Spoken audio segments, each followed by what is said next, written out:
Hi there, it's Joy Foster, founder of Tech Pixies. This is the Sparkle and Thrive podcast, and today we're going to be talking to Steve Byrne all about how to market a travel company. And this is an extremely interesting conversation right now, given the environment. So we're filming this in the middle of the pandemic, and of course, all travel has been halted. So Steve, welcome to the podcast. I am really excited to talk to you, particularly because so many of the women in our community are in the travel industry. So tell us about your business. Tell us what you do and fill us in. Okay, well, the company's been going for over 25 years, and we essentially provide a platform. And I mean a platform in its broadest sense, both a business model and the product and the technology and a culture and a community that enables independent business owners to run their own travel business from the comfort of their own home, or it could be a shared office. So our platform gives them everything they need within the power of their laptop or PC or mobile device or tablet to power their own independent travel business. So everything they need, from product to licensing to, as I say, business model, is all available in our platform. So you were a pioneer of home working, and that has remained a core part of your business. Why was home working so important to you? Well, I didn't create the business. I'm the hired help. I've been there for a while. We have over 2,000 travel counsellors now in 6 countries, and the vast majority work from home. And when the business was set up on the basis of empowering people to have their own business from the comfort of their own home, and that provided two benefits. It provided the travel counsellor with the flexibility of running their own chosen vocation, i.e. to be a travel professional from their own home, and the flexibility of doing that alongside other things that people want to do, which is, family interest and all that, and also make sure that the travel counsellor could be available at the time that meets the needs of the customer, rather than being dictated and turned into by the opening hours of a shop or a fixed physical asset. So the working from home provides the travel counsellor with the flexibility to straight their travel business around the other demands on their time, and also make sure that they're there at the time that meets the needs of their customer. And obviously things are a little bit different during the pandemic, but before the pandemic, we will have transacted over a third, nearly 40% of our business, after 6 p.m. in the evening, where we're engaging with customers at a time that suits the needs of the customer. That's a great point. So the timing that people want to book travel is outside of working hours generally. And for a lot of women working from home, that really suits their schedules. 70% of our travel counsellors are women, and most of them have got busy family lives too, but they all share a common set of values, which is a commitment to their customers, and do the right thing by their customer, and make sure that the holiday or the corporate trip that we provide is not just right for the customer, but we're also there for the customer throughout the journey, not just to make the booking and take their money, but also to make sure the holiday is in a seamless way and they have a great time, and then keep in touch with people when they come back. And hopefully you're no different with your family. People like talking about travel. We're all a bit desperate for it now, and you tend to talk about it when you're together. So that'll be in the evenings or weekends. So we're available to talk and engage with the customer at the time it's right for the customer. And the whole business model is based on the right thing by the customer, because without customers we don't have a business, do we? No, and at the moment, I mean, with this pandemic, you've got customers, but they can't go anywhere. So how have you kept the spirits up for your travel counselors? How do you encourage them in this environment? Well, I think there's a couple of things in play. We're incredibly blessed to have wonderful, special people who ply their trade as a travel counsellor, and that has manifested itself in two ways. One, they've carried on staying close to their customers and advising them. A number of people sadly have had to rebook their holidays several times, or we've organised refunds, or advising them on the ever-changing travel landscape. So travel counsellors continue to do that, and also they've helped each other.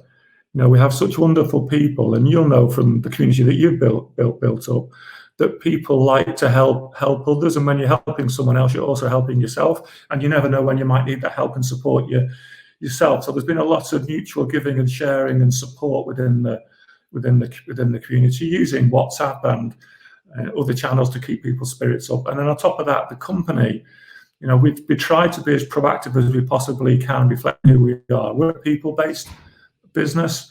We believe in caring, and we believe in caring for our customers and each other. It sounds a bit trite, but we try and live to that. So we've tried to wrap our arms around our community in a not a physical way, of course, but in a virtual way, to make sure that we do all that we can to support them in the things that they will need support on. So that includes mental health support, it includes financial support. We created our own welfare fund for those that were struggling financially to complement any government schemes. We created an information hub, so they had access to all the relevant information to secure government funding. We tried to provide inspiration and advice through constant communication. So we do live webcasts like this every week.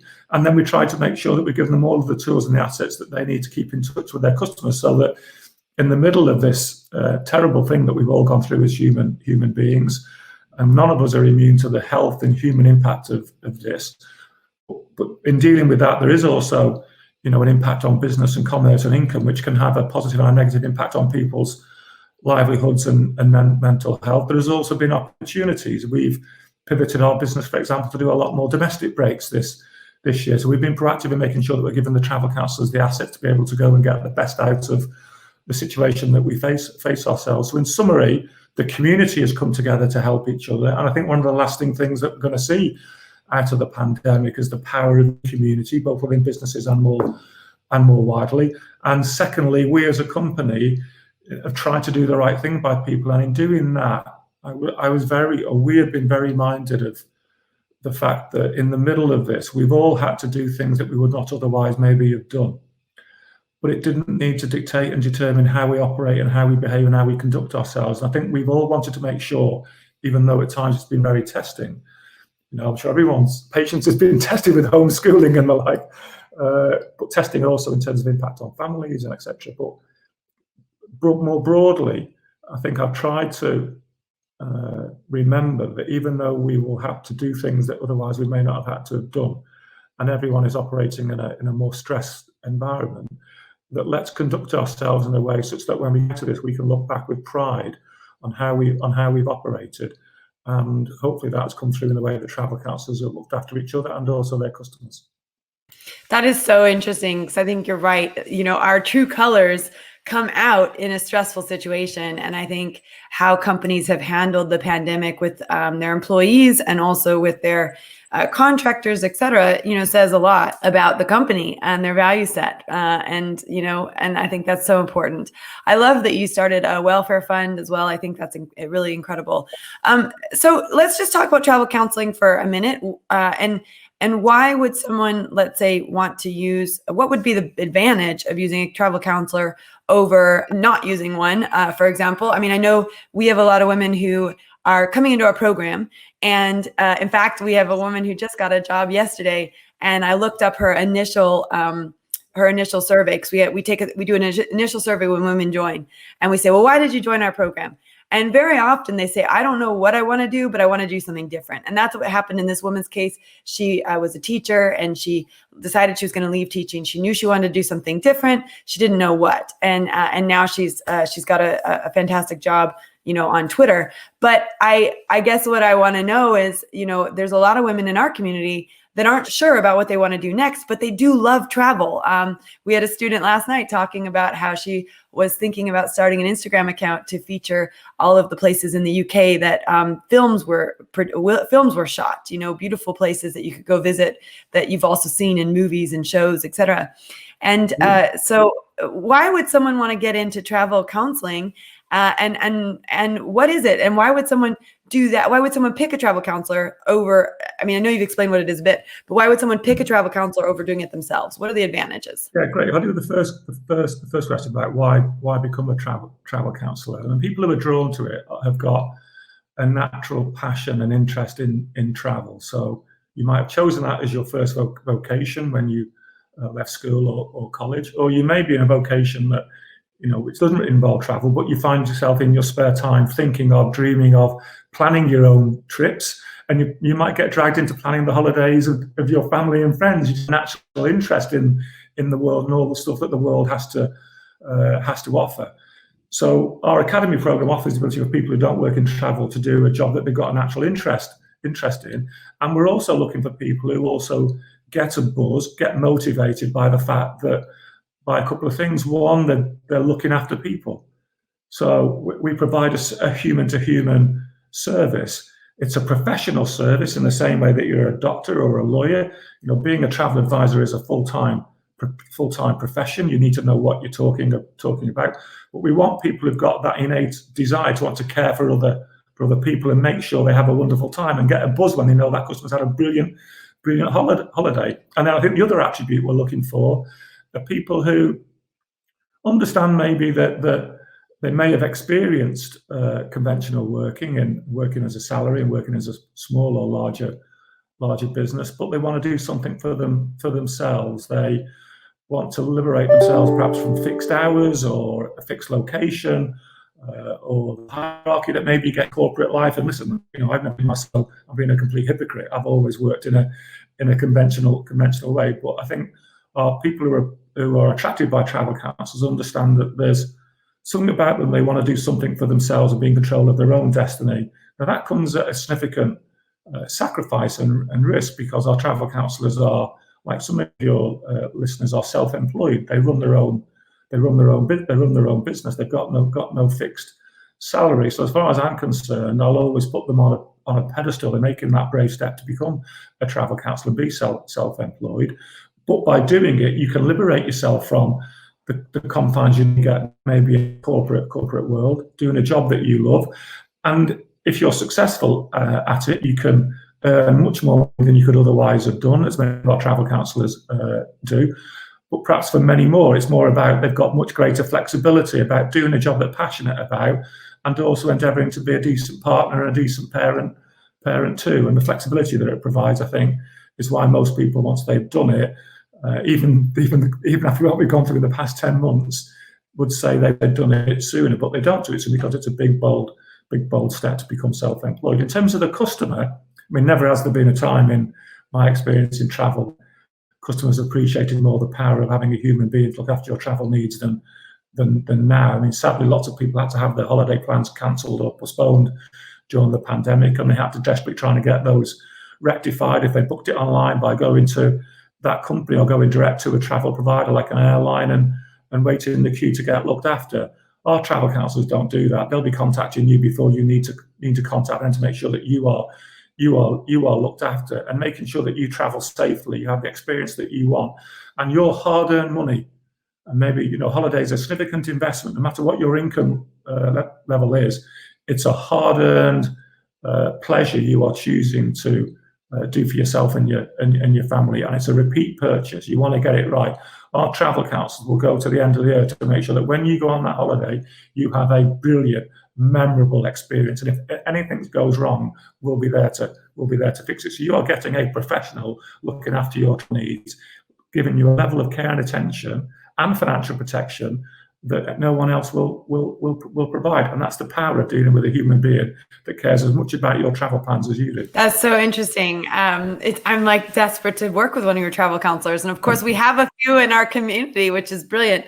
And Katie Pofferman is actually one of your travel counselors, and she's a wonderful person. She's a wonderful addition to our community. She's watching right now. So shout out to Katie if you're watching live, because you're watching live.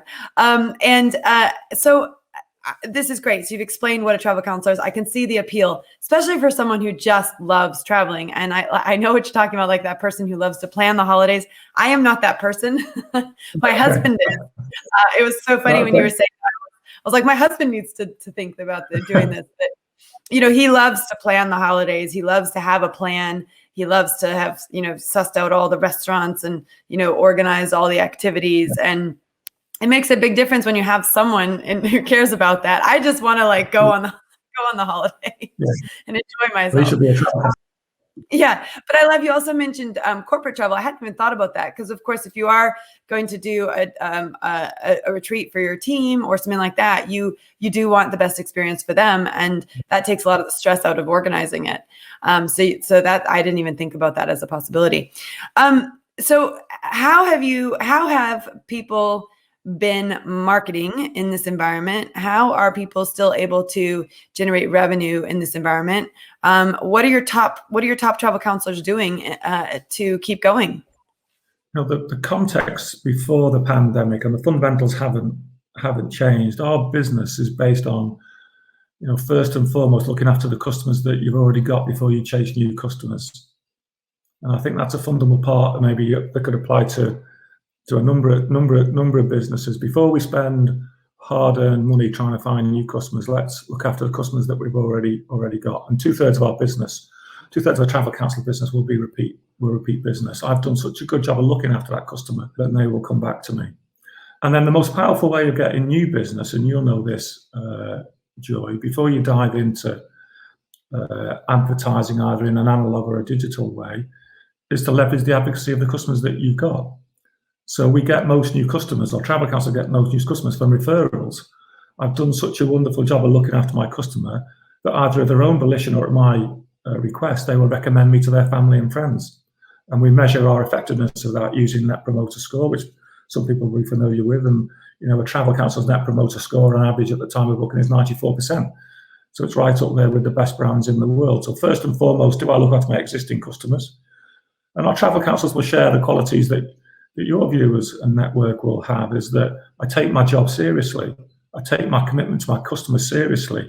I probably take it too seriously. Sometimes I go to bed at night and I can't sleep because I'm worrying about a customer and have I checked them online and what I need to do for them. We all have that, don't we? Sort of constant agitation about wanting to be better and do the right thing. So you have that. Look after your customer, they come back to you, then you get referrals from them. So that's the cornerstone of the model. And then increasingly now, of course, we can leverage that advocacy, and we can do that in analog ways and digital ways. So in analog ways, there are lots of physical networks. There are business networking groups that you can use, and also you're networking at the school gate, talking about your family and what's going on in your world, and comparing notes about children, or in your sports club, or whatever the network might be. And then also you're networking in social media challenges. I know that's what you educate your community on. But we educate in a certain type of way, which is, build a relationship first and then sell second. So we provide a plethora of direct marketing assets that will market product. So you want a UK break, on a around the world trip, cruise, flight, we've got all the physical product and the promotions and the beautiful imagery and the prices.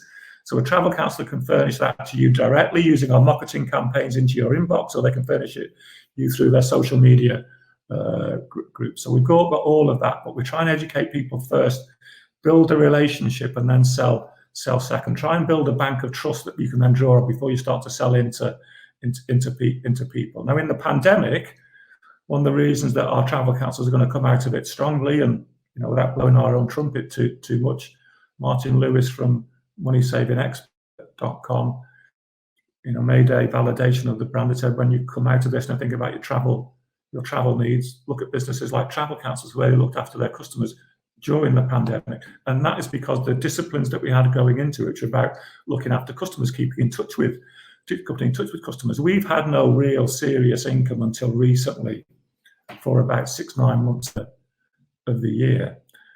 For us to be able to come back out of this and have some income, we have to have customers.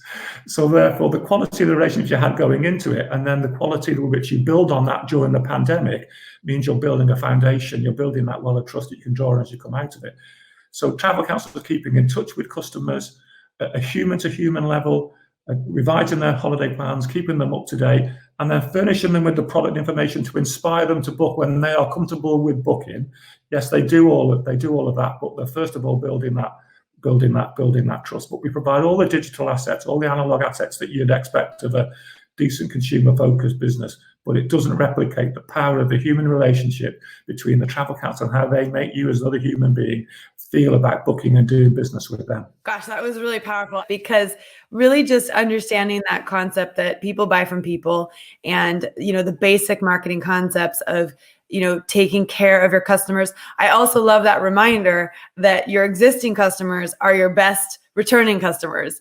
And actually it shouldn't always be about getting new customers, but actually about serving the ones you've got and being able to help them with more of their needs, right? So that's so important. And we're just learning that lesson at Tech Pixies now, because for a long time we've only had one thing to offer our community, which is our social media magic course. And a year ago, we experimented with a follow-on program, and that's gone really well with a small group of people. So now we'll be rolling that out at a bigger scale. But I think it's, you want to serve the people that you're connected with, and you really explain that well. And also I think there's such power in relationships, and when you're in a tough situation, it's easy to throw your hands up and just stop focusing on the relationship. But what you're saying is the investment in the relationship is what will, bring the business back when the doors open again. It'll build it back even better than it was before. Because, when you're looking after existing customer, you're not neglecting everyone wants to grow, I think, and get new customers. By looking after your existing customers, you will grow your network because they will recommend you. People naturally, there's a thing called reciprocity in selling. People will want to reciprocate if you're nice to them by talking about you to their family and friends. Yeah, no, 100%. That is so true. Reciprocity is a great, it's a fundamental principle of marketing as well. I think that's the other thing, is when you give, people want to give back. Well, this has been a great conversation. And I think, given the situation, it's incredible to be able to interview someone who's right in the thick of it at the moment, and having to deal with it. Do you have people that come into your community and they're like specifically targeting one, let's say European travel or UK travel, or do they become generalists? Do you think it helps to become a specialist in something? I know in the social media world, you could specialize in all 5 networks, or you could learn all 5 networks and be a generalist and know which ones to do, or you can really go deep on 1 or 2 networks. What happens in your community? I mean, fundamentally, you want to be able to address the needs of the customer. So you follow the needs of the customer, and it's impossible to be an expert in everything. So that's the whole benefit of being part of the community. So in our platform, we can connect people who've got different specialisms so they can help and support each other. There is a broad demarcation in some areas. So we do have some travel counsellors who specialise purely in corporate travel. And if their corporate traveller wants to book a holiday, they will get another travel counsellor who does leisure holidays, look after that customer, so they'll reciprocate in that way. Then we have some people who specialise in cruising the holidays, which is a large market. We have some people who will specialise more in sports and events. We do a lot of events and events management, and then we have others who maybe will have a demographic that is more demanding of more luxury type of holidays. So it's up to the travel counsellor, really. It's your business. They're your customers. The key thing is you're passionate about what you do. You're probably going to be doing it for a long time. So I think it's a real privilege. I've got three daughters. I'd love if they get to a point where they're prosecuting a career that they're passionate about. So if you're doing a job that you're passionate about, and if you're passionate about travel and then an element within travel, then yes, go and procure it. But you don't need to neglect the other travel demands of your customers, because our community can step in and give you that knowledge, or you can set up relationships with those other people to support that customer. Make sure you don't let that customer out of your network because they're asking things that you don't know about. But that's how the model would work. There's no doubt that people want to know and deal with people who know what they are talking about, and it's reasonably easy in principle for customers to find out about destinations, but it's time consuming, and time is a really, really precious commodity. And our travel counsellors will save you time, and they'll save you money, and they'll make sure you have a wonderful experience. And we want to appeal to people actually who are attracted by that. I just love the idea of creating a trip for someone, that person sharing the images they had on holiday, the memories that they had together, and that makes me feel great about the job that I do. Well, it's really interesting because one of the books I'm reading at the moment is High Performance Habits, and he talks about passion and action. And when you put passion and action together, you get results. And, he basically said, so many people have one or the other. Like they might be passionate about travel, but then they don't take the steps to actually turn that into a career.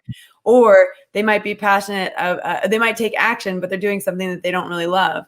And so, but if what the point of the part of this book was talking about was if you actually want results, you want to have passion and action together. And that's where it becomes, super powerful.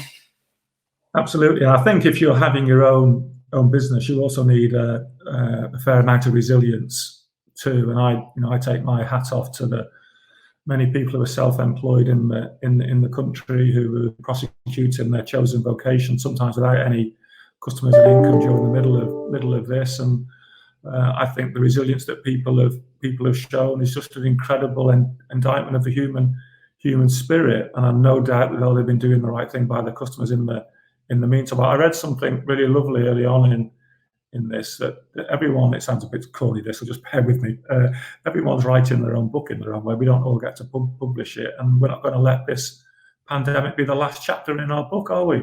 We're going to go on to other things. We're going to find a way by hook or by crook to get through it, respect the rules, look after people's health, but going to look forward to a brighter future together, and hopefully we can all do that. Yeah, well, and one thing I say all the time to my students is, you are the thinker of your thoughts. You can choose a new thought. And it's a little bit of the situation, is your glass half full? Is your glass half empty? How, the pandemic, I tell this to my students all the time, the pandemic doesn't care how you feel about it, right? It's going to wreak havoc whether you care or not. And it's not so much whether you care or not, but whether you think, okay, here's the pandemic. And then you have this thought like, am I going to let this stop me, or am I going to persevere despite it, right? And I guess one of the powerful things about community, and I would imagine this is what's happening in your community, it's happening in ours, is that when people are at a point where they're frustrated or they're a little bit in need of support, they know that if they've got a supportive community, that if they speak up, they'll get the support that they need. And I know for us, that's been wonderful. Where if someone comes in and says, I'm having a bit of a tough week, then a bunch of people will jump in and just support them. Just give them a virtual hug. You get all these virtual hug Giphy images and emojis. You've got to know, you be part of something where it's okay not to be okay, because it's going to happen at some point, and that's where you do rely on your friends that you built up within your community. And I've no doubt that in the context of the Travel Counsellors community and I guess the same as in yours, that human to human connection between travel counsellor to travel counsellor has been the single most important thing that's helped people get through it. 100%. Well, we've had a great conversation about community. We've had a great conversation about resilience. And also, I've learned a ton about travel counseling. And I think it's a really viable career for a lot of the women in our community who don't know what they want to do, but they love travel, and then they've got these social media skills. So let's talk about marketing travel. Obviously, pandemic aside, what are the best networks for, do you find are the best networks for people to be on social media wise if they are a travel counselor? I would assume Instagram is a dead giveaway because of the visual nature of it, but do you find people having success on other networks or in other ways, maybe through email, etc.? Yeah, I mean, email is a given, I think. Corporate travel counsellors will be adept at using LinkedIn, both to find new customers and to leverage the advocacy that they've got from existing customers. Instagram is really good for many of our travel counsellors, and you tend to find, like anything, you get early adopters of that, and then it will spread virally within the network. I'd say probably for the vast majority of travel counsellors, the most powerful tool is Facebook.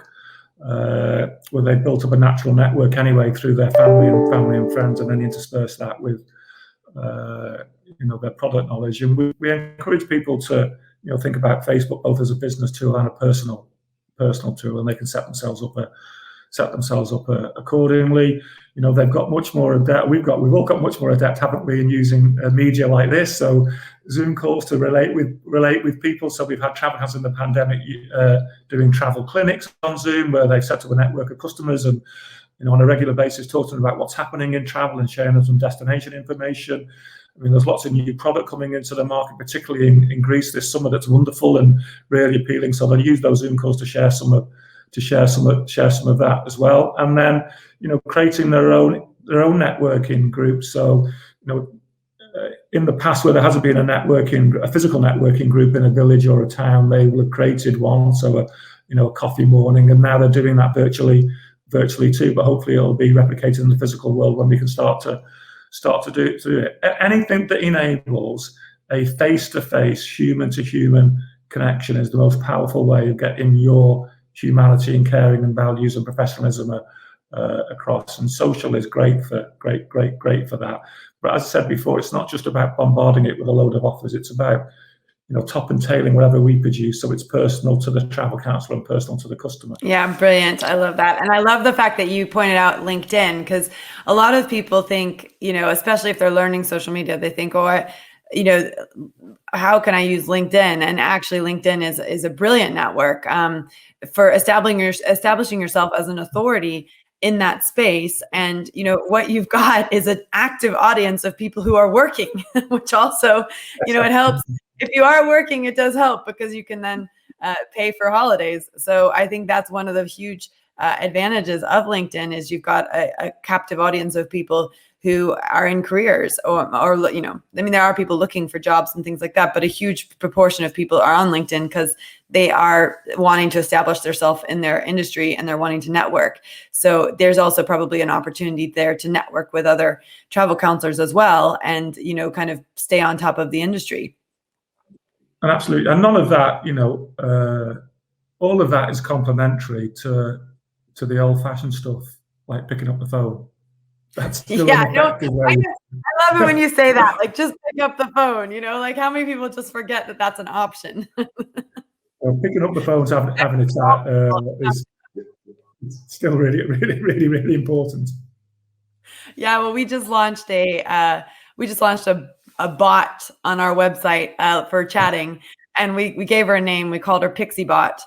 And it does end up going into a human, but it starts with Pixie Bot, and people are having a lot of fun with it because we've been able to put some giffies in there and everything. But it does, at the end of the day, I said, let's keep this bot really simple. Like, you either sign up for our free training or you ask us a question and a real human gets back to you, because that's one of the problems with bots, is no one ever gets back to you when you actually want to have a conversation. But yeah, I think that actually picking up the phone and just getting on the phone with someone is really important. And that's a really great exercise, actually, for someone who's like, let's say someone's getting into the travel counseling business. One of the things they can do, and just like any other business, you can do discovery calls. You can get on the call and get on the call with like 10 different people and just ask them questions like, if you could go on your dream holiday, where would it be to? And then you get confirmation of what people really want when they're traveling, and then you can translate that into actually pitching products that fit them.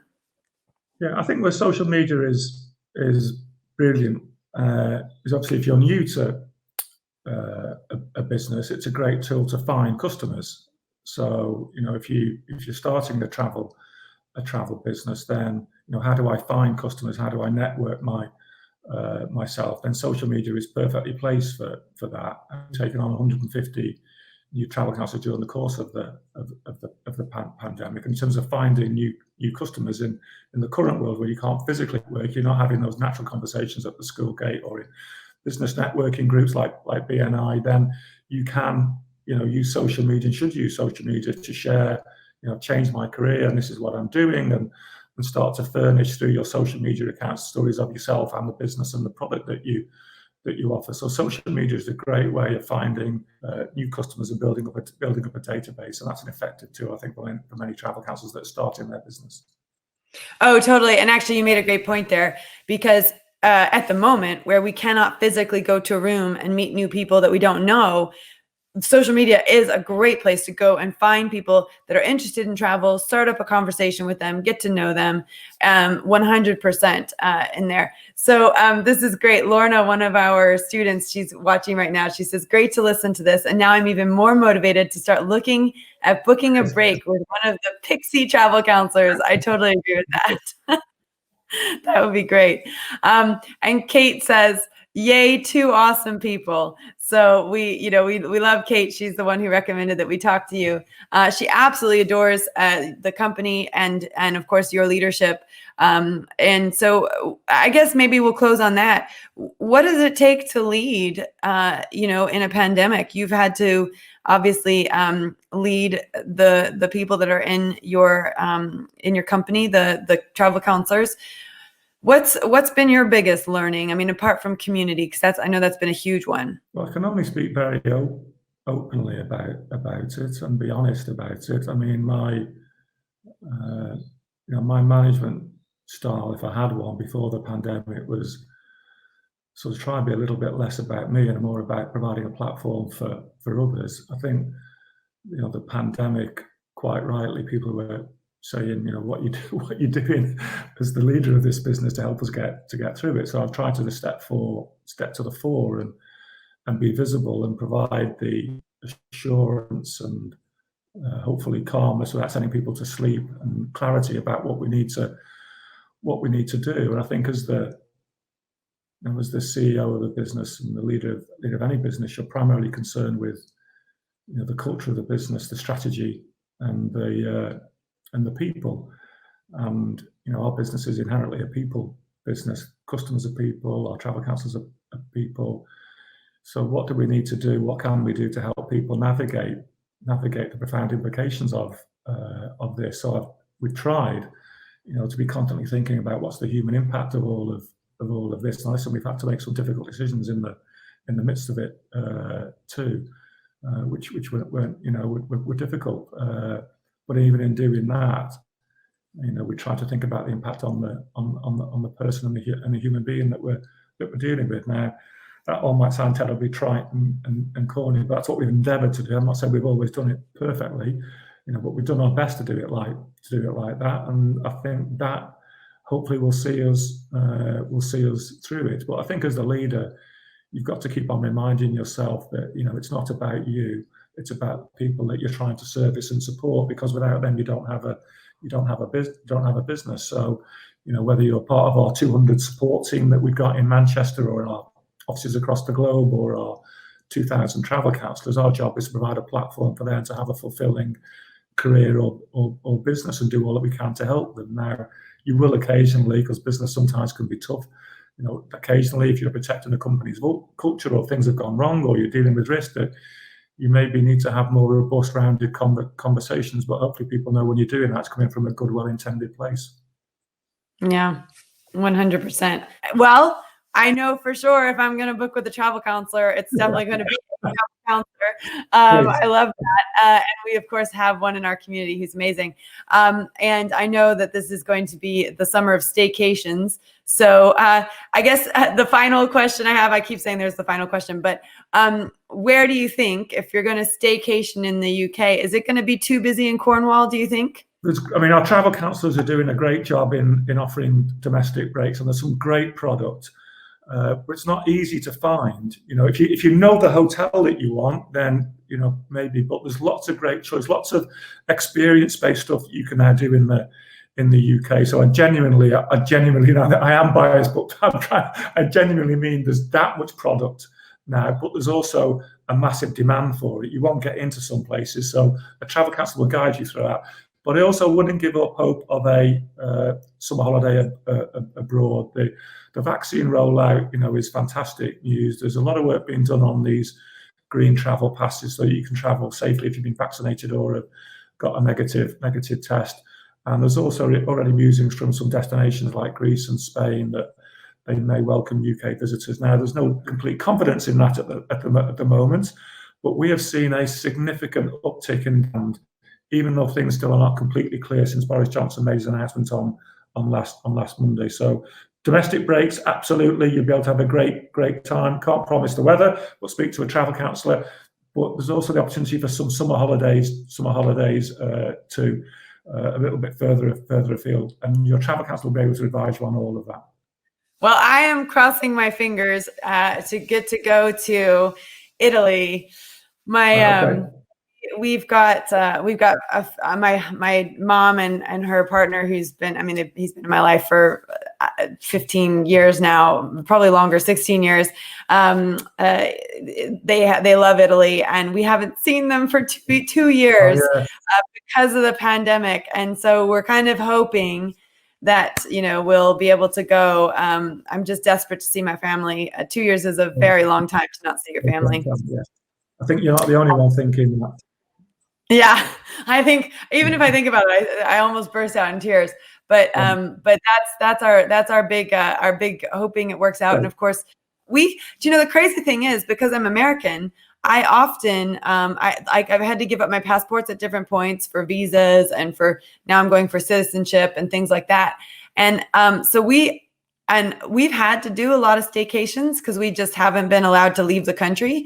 And also being American, I love exploring this country. There's so many places, like I said, Cornwall, I love the Scottish Highlands, Wales. There's so many places to go and experience in the UK. We're actually quite blessed for those of us who won't be able to leave. But yeah, like you said, don't underestimate it. There might be a chance to be able to go. So let's hope that is the case. Yeah. But the travel counsellors are part of a global community, and a community, there's 1,200 in the UK. So, a travel counsellor who's helping a customer go to a different part of the country will be able to get local insight from the travel counsellor in that part of the world on where's the best restaurants, where's the best fish and chips, etc., etc. So yeah. Travel counsellors are well placed now to help you with domestic holidays. Well, now I just need to find the equivalent version of you in all of the different industries, so we can point people in those directions when they go, I don't know what I want to do. Because one of the things we have are these amazing women who've got these amazing skill sets.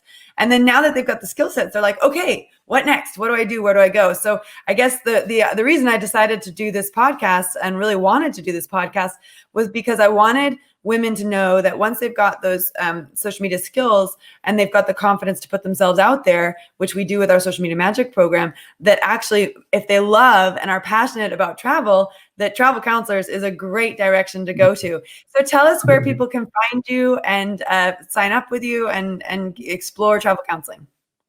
Just go to our website, and you've got a consumer part of that, and then there's a recruitment part of that, and then go to the recruitment website, and then fill in some details, and then our team will get in touch and have a conversation with you and start the process of educating you more about the business and answer any questions that you've got. There's absolutely no hard sell, and it will take some time. It sometimes takes many months, sometimes it takes many years for people to make that decision. We want you to make an informed decision about, is this the right thing for you, and are we the right company for you? And then we'll also take a look at you too, and make sure that you've got all the ingredients that we're looking for, that ability to care and relate and be part of something bigger than yourself and contribute to that and draw on it. If you want, you can keep yourself to yourself. It's entirely up to you. But we'll have that conversation, build that relationship, and if you decide to come on board, then we'll take you through an immersion process, welcome into the community, and we'll bust a gut to support you. But the most important thing is making sure it's right for you. 100%. Well, I appreciate your time, Steve. Thank you so much for joining me for live. We've had a couple conversations. I hope one day I get to meet you in person. Absolutely. I love your thought process. I love your business. And it's just impressive to meet someone who can lead through this environment. And yeah, congratulations for keeping everybody's spirits up as much as you can. And I know people are excited about travel coming up this year, and I hope that they start booking with you in the future. Thank you very much. It's been an absolute pleasure to spend some time with you all. Thank you.